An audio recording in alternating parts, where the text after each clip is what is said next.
नमस्कार, आप देख रहे हैं इंडिया न्यूज मध्य प्रदेश छत्तीसगढ़। मैं हूं आपके साथ अनन्या बेदी। बड़ी बहस में आपका स्वागत है।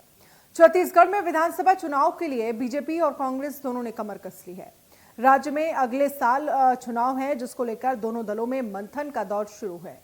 भाजपा चुनावों से पहले गांव-गांव जाकर प्रदेश के 34 लाख किसानों से संपर्क करेगी। इसमें प्रदेश के नेता खाद, बीज और फर्टिलाइजर में दी जा रही सब्सिडी के लिए केंद्र सरकार की योजनाएं बताकर उनका लाभ लेने के लिए जागरूक करेंगे। एयरपोर्ट रोड स्थित जैनम भवन में आयोजित प्रदेश भाजपा के 3 दिवसीय आवासीय प्रशिक्षण शिविर के उद्घाटन सत्र में प्रभारी डी पुरंदेश्वरी ने इसके टिप्स दिए हैं। वहीं दूसरी तरफ छत्तीसगढ़ कांग्रेस प्रभारी पीएल पुनिया आज छत्तीसगढ़ दौरे पर हैं। वो 30 जुलाई को एआईपीसी नेशनल कॉन्क्लेव में शामिल होंगे, जिसके बाद वो दीनदयाल ऑडिटोरियम में आयोजित कार्यक्रम में शिरकत करेंगे।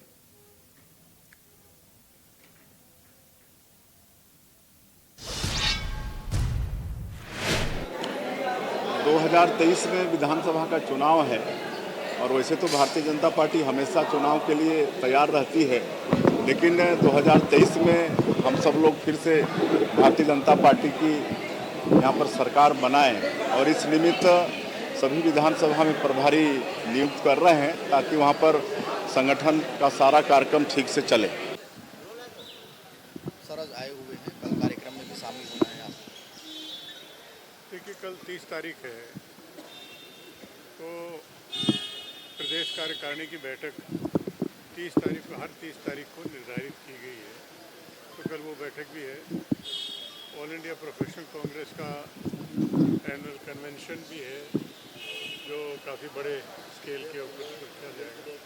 और आज भी कुछ बैठक रखी गई है जो चुनाव से संबंधित संगठन के चुनाव के बारे में, तो वो बैठक भी है। हमारे पूरे पदाधिकारी जो होंगे उनको हम वो सब जुड़ेंगे हमसे। लगभग 200 लोगों तक, कार्यकर्ता पदाधिकारी तक वो इस प्रशिक्षण में शामिल होंगे। तो चुनाव के लिए दोनों दलों ने कमर कस ली है। दोनों दलों में मंथन का जो दौर है वो फिलहाल अब शुरू हो गया है। 2023 में विधानसभा का चुनाव है। चुनाव के लिए दोनों दलों की तरफ से जो तैयारियां हैं वो यहाँ शुरू हो गए हैं। प्रभारी डी पुरंदेश्वरी ने टिप्स भी दिए। रायपुर दौरे पर कांग्रेस प्रदेश प्रभारी हैं। पार्टी नेताओं के साथ आगे की रणनीति पर चर्चा।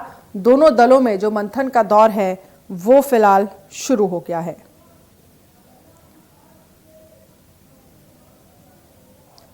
तो बीजेपी कांग्रेस का मिशन 2023,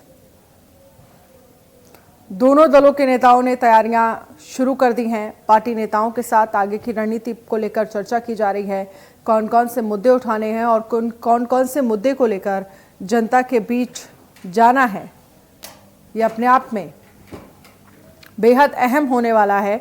और इस पर विशेष ध्यान दिया जा रहा है कि आखिरकार किन किन मुद्दों के साथ जनता के बीच पहुंचना है।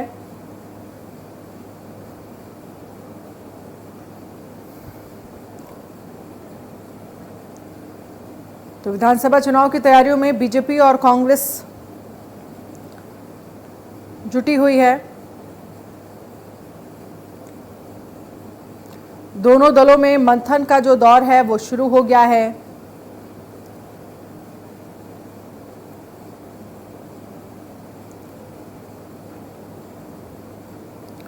विधानसभा चुनाव की तैयारियों में बीजेपी और कांग्रेस अब जुटी हुई नजर आ रही है।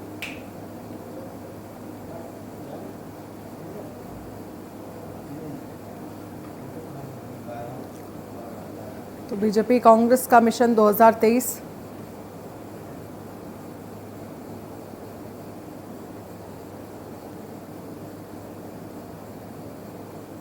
दोनों दलों में मंथन का जो दौर है वो शुरू हो गया है।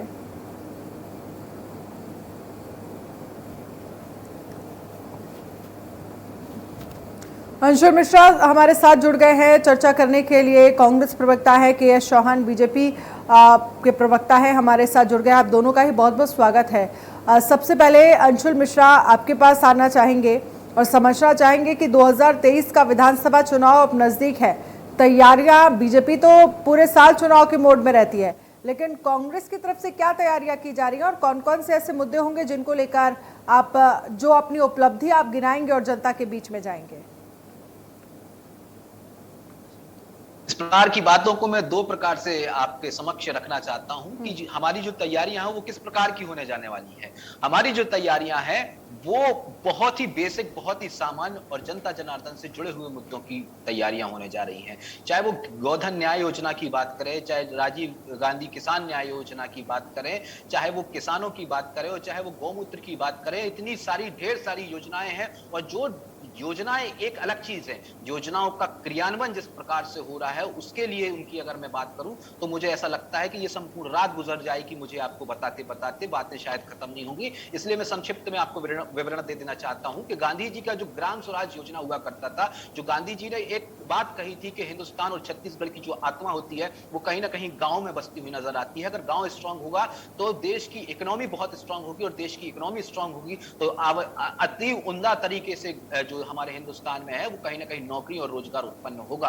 तो उसी की सोच को, उन्हीं की सोच को लेकर जो आज हम काम कर रहे हैं, उन्हीं की सोच को परिलक्षित करने का जो हम काम कर रहे हैं, हमने बहुत सारे काम कर दिए हैं गांव के अंदर, हमें बहुत सारे काम करना बाकी है हमें गांव के अंदर। उसी को लेकर हमारे बीच में एक बैठक हुई और आने वाले समय में बैठक होंगी और वो बैठक से जो निष्कर्ष निकलते हुए आएगा वो बैठक का निष्कर्ष हम जनता जनार्दन के समक्ष लेकर जाएंगे और उनका जो आशीर्वाद हमने पिछली बार पाया था उससे एक बहुत बड़ा आशीर्वाद हम प्राप्त करेंगे, ऐसी हमारी उम्मीद भी है, ऐसा हमारा भरोसा भी है।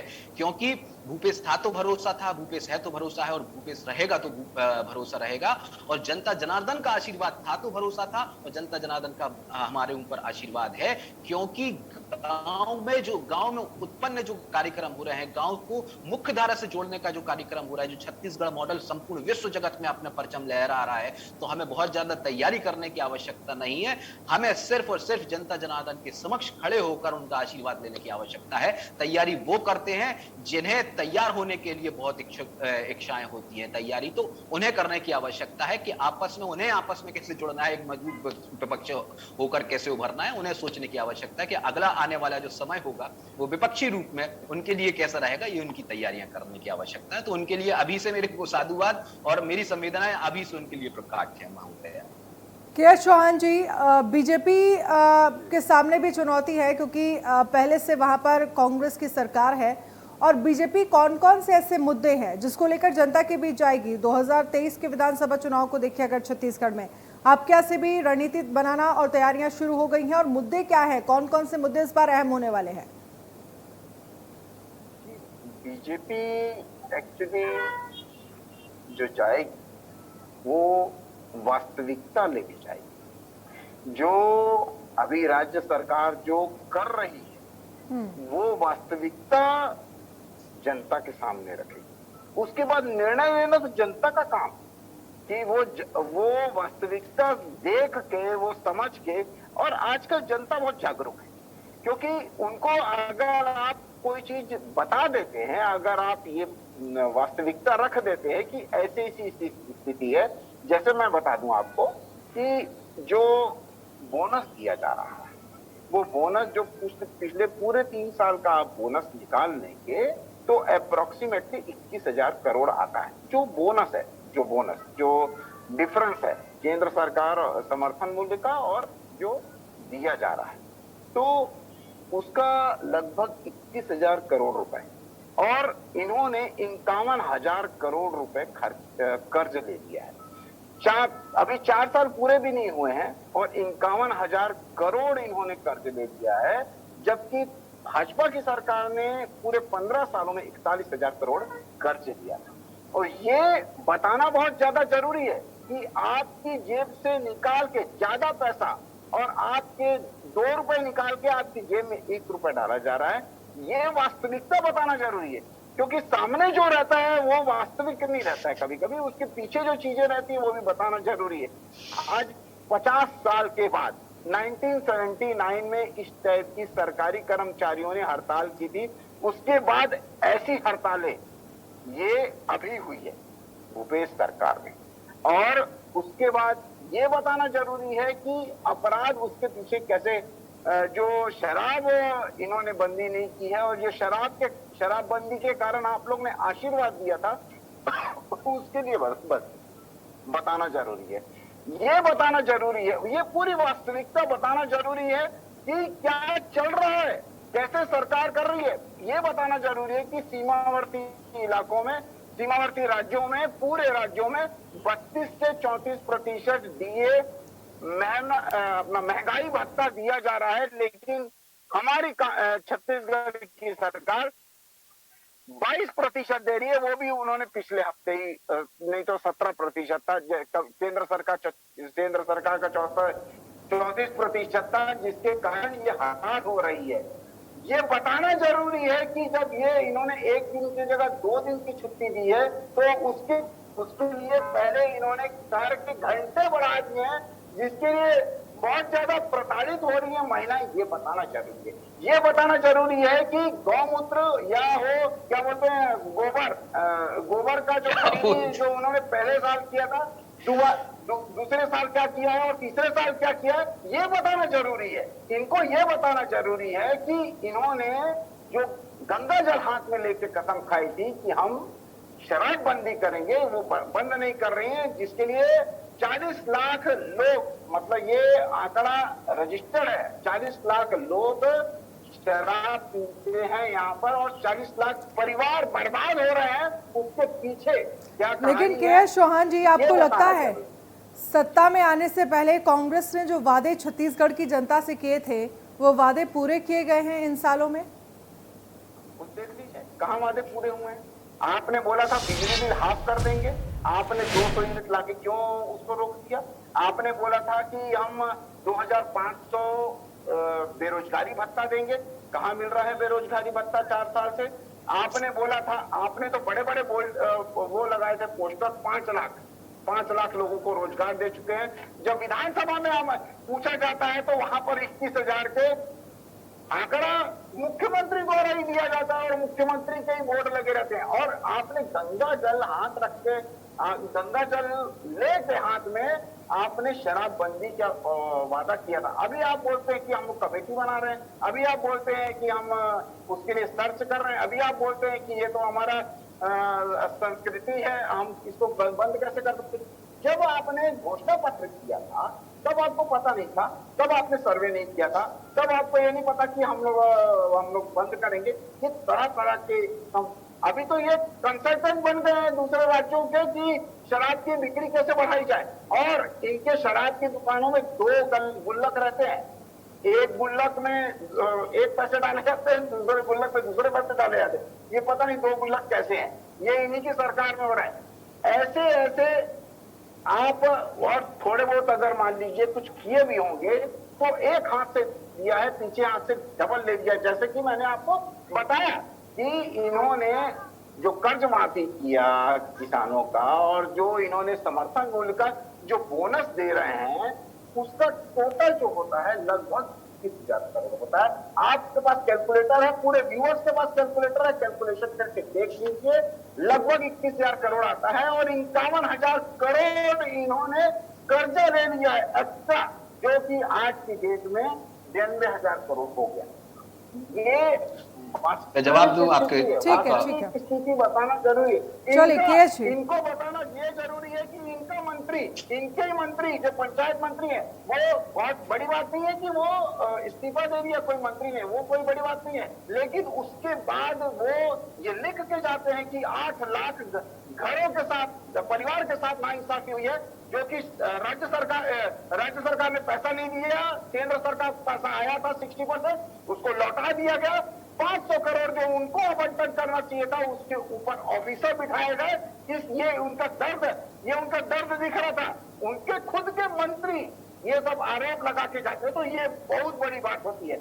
आज जब सरकारी कर्मचारी मैं मोहतरमा अगर मुझे को इजाजत दो तो मैं इसका झूठ का पुलिंदा करूं। चलिए के.एस. जी, आप अंशुल जी से जवाब ले लेते हैं। ठीक है, ऐसे नहीं होगा ना मैडम। ठीक है अंशुल जी, बोलिए।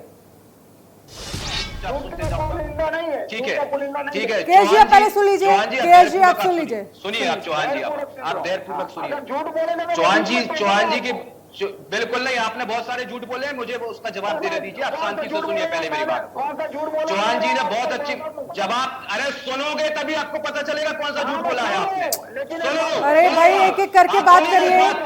के चौहान जी आप शांत हो जाइए। चौहान जी की बहुत सारी, अंशुल जी बोलिए। बहुत सारी बातों, चौहान जी की बहुत सारी बातों से मैं बिल्कुल वास्ता रखता हूं। चौहान जी ने बहुत सारी बातें कही कि जनता जनार्दन के सामने वास्तविकता आना जरूरी है। जनता जनार्दन आज की डेट में पढ़ी लिखी है। मैं इनकी एक एक बात से यहां तक वास्ता रखता हूं। जब ये जनता जनार्दन के सामने जाएंगे और ये कहेंगे कि शराबबंदी की बात करेंगे, तो जनता जनार्दन पढ़ी लिखी है ना, तो जनता जनार्दन जरूर पूछेगी कि जो आपने 40 लाख मेरे परिवारों को 15 साल जो आपने दारू पिलाई है उसका क्या। ठीक है, अब जनता जनार्दन ये पूछेगी, जनता अरे क्या रोक रहे हो आप रोक रहे हो आप चुप रह के सुनिए, आप चुपचाप सुनिए, चुपचाप सुनिए। मोहतरमा, मैं इस प्रकार के डिबेट में हिस्सा नहीं लूंगा। के चौहान जी आप अंशुल जी को बात पूरी करने दीजिए। के चौहान जी बात पूरी करने दीजिए उनको। इस प्रकार के कूक मंडूक प्रवक्ताओं को आप मत बिठा करिए मेरे सामने। ठीक है, चलिए के चौहान जी, अंशुल मैं ध्यानपूर्वक सुना हूं। आप लोग भाषा की मर्यादा प्लीज बना के रखिए। बिल्कुल बिल्कुल इसी बात पर रहूंगा। मैंने ध्यानपूर्वक सुना है, मैंने ध्यानपूर्वक सुना। आप दोनों से मैं रिक्वेस्ट कर रही हूँ भाषा की मर्यादा बनाए रखें और जिसका भी नाम बोला जाए वही बात करें, वही अपनी बात रखें। अंशुल जी बोलिए आप। मुझे अनुमति है क्या बोलने की? जी बोलिए। मुझे अनुमति है क्या बोलने की? के चौहान जी अब सुन लीजिए, जब आप बोल रहे थे तब वो चुप थे। मेरी अनुमति है ना बोलने की, तो बोलिए। मेरे समय में उम्मीद करता हूँ कोई नहीं बोलेगा। ठीक है, बोलिए। भैया ने एक बात और कही टीएडीए की, तो जनता जनार्दन तो होशियार है, जनता जनार्दन पढ़ी लिखी है, तो जनता जनार्दन के पास जब ये टीएडीए की बात करने जाएंगे तो जनता जनार्दन ये जरूर पूछेगी कि महंगाई बढ़ाने का जिम्मेदारी किसकी है। 10.38 खुदरा मुद्रा तक महंगाई कौन सी पार्टी लेकर गई है, कौन से प्रधानमंत्री लेकर गए? के.एस. चौहान जी को इसका जवाब देना पड़ेगा। अब के.एस. चौहान जी को शायद अल्प ज्ञान है।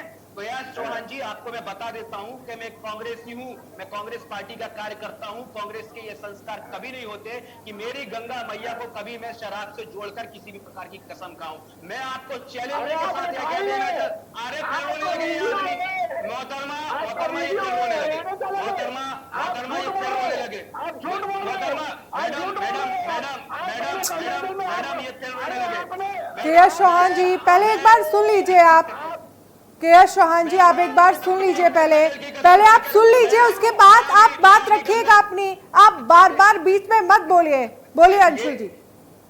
मैं अपने गंगा जल की कसम खाकर अभी यह कहता हूं कि हमने शराब को लेकर कभी गंगा जल की कसम नहीं खाई। एक बात। अब दूसरी बात, बेरोजगारी भत्ता देने की बात अगर बीजेपी के पार्टी के प्रवक्ता करने लगे तो यह समझ लेना चाहिए कि अपनी घर में झाड़ू लगा रहे हैं और अपनी घर में कचरा पैदा कर रहे हैं। ये बहुत अच्छी बात है, इनको करना चाहिए। अब बेरोजगारी भत्ता का अवलोकन हमारे जो 36 बिंदु है, अगर उसमें एक जगह भी हो जाए तो मैं अपने राजनीतिक जीवन से परित्याग देने तैयार हूं। और आप भी यही कसम खा लीजिए कि अगर एक जगह नहीं हुआ तो आपको अपने राजनीतिक जीवन से परित्याग देना पड़ेगा। अल्प ज्ञान को लेकर कम से कम जिम्मेदार न्यूज चैनल में महोदय मत बैठा करिए। महोदय अल्प ज्ञान को लेकर कम से कम एक जिम्मेदार न्यूज चैनल में मत बैठा करिए। अब मैं किसानों की बात करता हूँ, अब कर्ज की बात करता हूँ, फिर रोने लगे। मेरा वक्त, मोहतरमा मैं बोलूं कि मैं चुप हो जाऊं? बोलिए अंशुल जी। के.एस. जी इसके बाद आपके पास ही आऊंगे, आप अपनी बात रखिएगा। बोलिए। इनको ये रोने वाले प्रवक्ताओं को प्लीज मत बुलाया करिए। अब इन्होंने ये कहा, ये फिर रोने लगे, ये फिर रोने लगे। अब इन्होंने कहा अरे सुनो रावण के भक्त, रावण के भक्त सुनो जरा। ठीक है, चलिए ठीक है। के.एस. चौहान जी आप मेरी बात का जवाब दीजिए। आप लोगों को भी तो आज टिप्स दिए गए हैं चुनाव में जाने के लिए, कैसे जाना है जनता के पास, कौन कौन से मुद्दे रखने हैं, क्या टिप्स दिए गए? इनके फाइनल आरोप को मैं कंप्लीट करूंगा, उसके बाद फिर से मैं जिम्मेदारी के साथ इनको सुनूंगा। इन्होंने कहा कि 51,000 करोड़ का छत्तीसगढ़ शासन कर्जा ले चुकी है, 21,000 का इनके पास भुगतान हो चुका है। तो के.एस. चौहान को जमहूरियत की, लोकतंत्र की शायद खूबसूरती नहीं पता। अरे के.एस. चौहान जी तुम सुन लो इस बात को, कांग्रेस ही एक बात कर रहा है कि जनता जनार्दन की सेवा के लिए हजारों लाखों करोड़ रुपए का भी कर्जा लेना पड़ेगा, तो एक एक कांग्रेसी कार्यकर्ता अपने आप को दांव पर लगाकर उनके लिए कर्ज लेगा और जनता जनार्दन की सेवा करेगा। और दूसरी बात मैं आपसे यह कह देना चाहता हूं कि 51,000 करोड़ का कर्ज कितने बार कंप्लीट होकर पूर्ण कर दिया गया है। थोड़ा चलिए ठीक है, आप अंशुल जी बोलने दीजिए केएसजी को। केएसजी इस बात का तो जवाब दीजिएगा, साथ में ये भी दीजिएगा, आप लोगों को आज टिप्स दिए गए हैं कि कैसे कैसे जनता के बीच में जाना है, कौन कौन से मुद्दे रखने हैं, क्या क्या बात कहनी है, क्या क्या टिप्स दिए गए आप लोगों को? जी हमें बहुत सारे उम्दा टिप्स दिए गए और मैंने स्टार्टिंग में ही आपको बताया था कि हमारे यहाँ पे जो मीटिंग्स चल रही हैं उस पर हमारा क्या अवलोकन हो रहा है, और इनके और मेरे संस्कारों में जमीन आसमान का फर्क इसी न्यूज डिबेट में पता चल गया कि आपने भी इनसे यही क्वेश्चन किया कि आपकी जो मीटिंग्स चल रही थी उसका निष्कर्ष आपका क्या निकला, लेकिन इन्होंने यह बता दिया कि इनके यहाँ पे मीटिंग के नाम पर सिर्फ और सिर्फ दिखावा चल रहा था, क्योंकि इनके पास 3.5 वर्षों 4 वर्षों में राजनीति करने का किसी भी प्रकार का मुद्दा ही नहीं बचा था, और जब वो मुद्दा नहीं बचा था तो इन्होंने वास्तविकता का चोला ओढ़ा और मेरे जैसे प्रवक्ता के सामने ये बैठ गए। तो मैंने इनको वास्तविकता का ज्ञान बता दिया। अब जब इनको मैंने वास्तविकता का ज्ञान बता दिया तो जैसे ये किसियानी बिल्ली खंबा नोच कर रोती है ना, वैसे ये बीच में रोने लगे। तो मोहतरमा मेरा आपसे सवाल है। चलिए ठीक है, केएस चौहान जी आप बोलिए, आप क्या कहना, अपनी बात रखिए। केएस चौहान जी बोलिए। मैडम इस प्रकार के रोने धोने वाले जो प्रवक्ता है, चलिए ठीक है आप ठीक है आप बोलिए। ये फिर रोने लगे। अरे मात्र मुद्दे पे बात कर लो जनाब, जनता का समय बहुत कीमती है जनता का समय, मत रोया करो साहब, मत रो, जनता का समय बहुत कीमती है। अरे ये रावण के भक्तों को मत बिठाला करो मोहतरमा। केएस चौहान जी अगर आप मुद्दे की बात करेंगे तो ठीक है, वरना आप फिर जब दूसरे प्रवक्ता का मौका होता है तो आप बोलते हैं फिर। मत बनिए, जिम्मेदार आदमी बनिए, रावण के भक्त मत बनिए, रावण के भक्त मत बना करिए आप चौहान जी, मत रोया करिए, कोई बात नहीं। आपके घर में हो सकता है कुछ पर्सनल समस्या हो, लेकिन राजनीतिक जीवन में आप पर्सनल समस्याओं को नहीं ला सकते। मत रोया करिए, मैं आपको मत रोया करिए आप चौहान जी, रोने की आवश्यकता नहीं है। छत्तीसगढ़ में पिछले केएस चौहान जी मेरा सवाल है आपसे बीजेपी को टिप्स दिए गए हैं, आपके बड़े नेताओं को टिप्स दिए गए हैं, कैसे कैसे जनता के बीच में जाना है, कौन कौन से मुद्दे उठाने हैं, इस बार कौन कौन से मुद्दे हावी होने वाले हैं, कौन कौन से मुद्दे आप उठाएंगे? बात है जो यहाँ पर राज्य सरकार जो वास्तविकता जिसकी है वो हम लोग को दर्शाना है। उसके बाद जो निर्णय है मैं पहले यहीं से चालू किया था कि जो वास्तविकता अगर सामने आ जाएगी राज्य सरकार की, जनता वास्तविकता तो रिजल्ट के बाद भी आ जाएगी, वास्तविकता पता चल जाएगा जनता का, जिसको साथ देगी वो सीट पर विराजमान होगा। बिल्कुल 100%। इसीलिए 5 राज्यों में जो सरकार आई है उसमें से 4 राज्यों में बीजेपी की सरकार आई है। आज इसीलिए ये जहां पर इनके मुख्यमंत्री हुआ करते थे वहां पर 2% थे, सिर्फ 2% थे, 4% में ये लोग आपस में रह गए। अरे छत्तीसगढ़ की बात कर लो मोहतरमा, मैं आपको एक चीज और बता देना चाहता हूँ।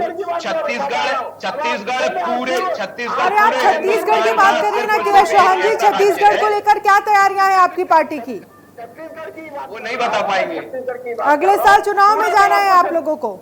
जी हम ये जो वास्तविकता है इसमें हम उभारेंगे।